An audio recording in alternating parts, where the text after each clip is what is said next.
৩৫০ বছরের প্রাচীন জমিদার বাড়ি মুচিরাম ঘোষ থেকে মণ্ডল জমিদার হওয়ার ইতিহাস রয়েছে। দামুকাবুর জলদস্যুদের সঙ্গে যুদ্ধের কাহিনী সবকিছুই জড়িয়ে হদল নারায়ণপুরে জমিদার বাড়ির ৩০০ বছরের প্রাচীন দুর্গাপুজোর ইতিহাসের সাথে। আজ থেকে প্রায় ৩৫০ বছর আগে বর্ধমানের নীলপুর গ্রাম থেকে ভাগ্যের খোঁজে বেরিয়েছিলেন মুচিরাম ঘোষ। ঘুরতে ঘুরতে বাঁকুড়া জেলার পাত্রসায়ের থানার নারায়ণপুর বোদাই নদীর তীরে এসে তিনি ক্লান্ত হয়ে পড়েছিলেন। সেখানেই শুরু করেন বসতি। সাক্ষাৎ হয় সেখানকার বিশিষ্ট গণিত আচার্য শুভঙ্কর রায়ের সাথে। তখন মল্ল রাজাদের রাজত্বকাল। মল্ল রাজা ছিল গোপাল সিংহ। একদিন মুচিরাম ঘোষ শুভঙ্কর রায়ের সাথে গিয়ে বিষ্ণুপুরের মল্ল রাজাদের সান্নিধ্য লাভ করেন। মুচিরাম ঘোষের ব্যবহারে এবং তার কার্যকলাপে খুশি হন মল্ল রাজা গোপাল সিংহ। মল্ল রাজাদের দাক্ষিণ্যেই দামোদরের উপনদী বোদায়ের তীরে বিশাল এলাকার জমিদারি লাভ করেন তিনি। বাঁকুড়ার হদল ও নারায়ণপুর গ্রামের মাঝে বিশাল জমিদার বাড়ির প্রাসাদ তৈরি হয়। আরও পরে ব্রিটিশদের কাছ থেকে ওই এলাকার মোট 7টি নীলকুঠি ইজারা নিয়ে নেয় মণ্ডলরা। কথিত আছে সে সময় বোদাই নদীতে নীল বোঝাই করা বজরা ভাসিয়ে দূর দূরান্তে তা রপ্তানি করত মণ্ডলরা। সে সময় নীল বিক্রি করে প্রচুর ধনসম্পদ নিয়ে বজরায় করে গ্রামে ফেরার সময় কোনো এক জায়গায় জলদস্যুদের কবলে পড়েছিল মণ্ডল বাড়ির কোনো এক পূর্বপুরুষ।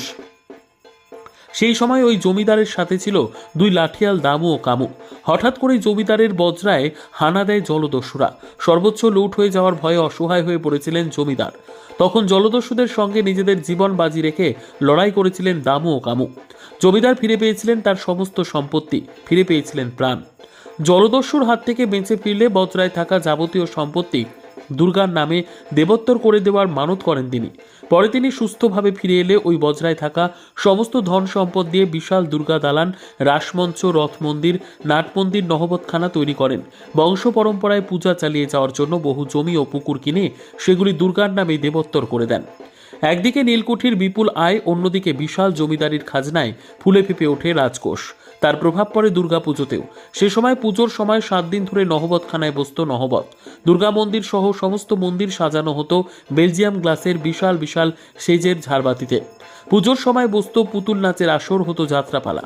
দুর্গাপুজোর প্রতিটি নির্ঘণ্ট ঘোষিত হতো তোপধ্বনির দ্বারা। দূর দূরান্তের মানুষ ও প্রজারা হাজির হতেন জমিদার বাড়িতে।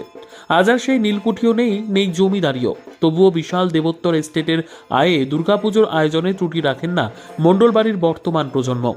আজও পুজো এলেই মণ্ডল জমিদার বাড়ির নহবতখানা থেকে বেজে ওঠে সানাইয়ের সুর।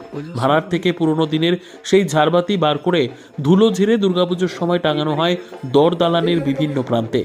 দেশ বিদেশে ছড়িয়ে থাকা পরিবারের সদস্যরা আজ পুজোর সময় ছুটে আসে শুধু ইতিহাসকে ছুঁয়ে দেখার লোভে। 300 বছরের উপরে এটা হয়ে আসছে। এটা সূচনা হয়েছিল আমাদের আদি জমিদারের নাম হচ্ছে মুচিরাম ঘোষ। তিনি বর্ধমানের নীলপুর, বড় নীলপুরের ওখানে তার ছিল। তিনি আস্তে আস্তে ওনার এসে হদল বলে এক গ্রামে উনি বসতি স্থাপন করেন। নদীর এই যে বদাই নদী যাচ্ছে আমাদের পাশ দিয়ে, ওতে খাওয়ার জন্য ওরা এসে এখানে এসে পত্তন করেন। তারপরে আস্তে আস্তে আমাদের জমিদাররা বংশ পরম্পরায় ঠাকুর প্রতিষ্ঠা করে এক এক মন্দির স্থাপন করে পুজো আরম্ভ করে। আর আমাদের এইটা ছিল বর্ধমান রাজার আন্ডারে। তারপরে আমরা বিষ্ণুপুর মল্ল রাজার কাছ থেকে আমাদের এখানে শুভঙ্কর গণিতজ্ঞ এক ছিলেন, তার দেওয়ান হিসেবে আমাদের এই জমিদারি পতন হয়। এই পুজোটা কদিন চলে আপনাদের? 4 দিন। ষষ্ঠীর দিন বোধন হয়, সপ্তমী, অষ্টমী, নবমী, দশমীর দিন আমাদের বিসর্জনও হয়ে যায়, ঠাকুর বিসর্জন হয়ে যায়। এই 4টে দিন যে পুজোটা মায়ের আরাধনা করেন, অনুষ্ঠান কিভাবে? আমাদের অনুষ্ঠান যেমন গুপ্ত প্রেস পঞ্জিকা মতে আমাদের পুজো হয় ওদের, এবং প্রতিদিন রাত্রেবেলা যাত্রা, নাটক, থিয়েটার, যে কোনো সময় যেদিন ফাঁকা থাকে দশমীর দিন বাদ দিয়ে বাকি 3 দিন অনুষ্ঠান হয়। এবং আমাদের বাড়িতে যত ফ্যামিলি থাকে তারা বাইরে থেকে সব আসে এখানে পুজোর সময়, এবং তখন এই দুর্গা মণ্ডপে দাঁড়াবার স্থানও থাকে না। দূর দূরান্ত থেকে কত মানুষের সমাগম ঘটে? মোটামুটি ধরে নেন এই ধারে পাশে যত গ্রাম আছে এরা আসে, মোটামুটি তারা পুজো দিতে আসে। তাদের এইটাই বড় পুজো, তারা এখানে আনন্দ উপভোগ করে। সবাই মিলেই পুজো টুজো দেয়, সবাই করে। এটা তো আমাদের পারিবারিক পুজো, কিন্তু তবু আমাদের গ্রামের যে পাশাপাশি গ্রাম আছে তারা এখানে এসে জমায়েত হয়, তারা পুজোর দেখে, বলি দেখে, সব করে।